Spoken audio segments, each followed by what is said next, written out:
Guys, তো তোমরা এখন ভাবছো যে আমি হয়তো এখন ডিউটি জয়েনিং করলাম, কিন্তু না, আমি এসেছি অনেকক্ষণ আগে। আমি গ্রুমিং করার টাইম পাইনি, তাই ভাবলাম এখন যাই, একটু গ্রুমিংটা করে নিই।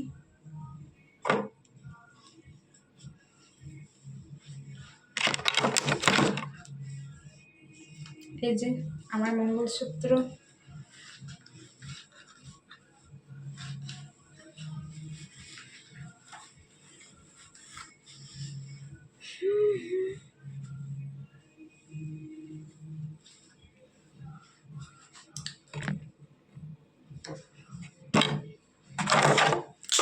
তো আমি এখন করে নিলাম গ্রুমিং, আর আমি এখন যাব ডিউটি জয়েনিং করতে।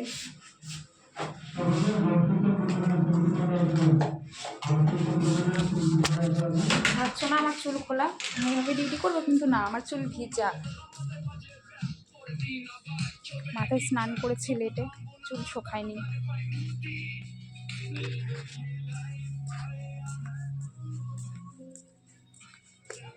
সো টাটা, আবার দেখা হবে পরে লাঞ্চে।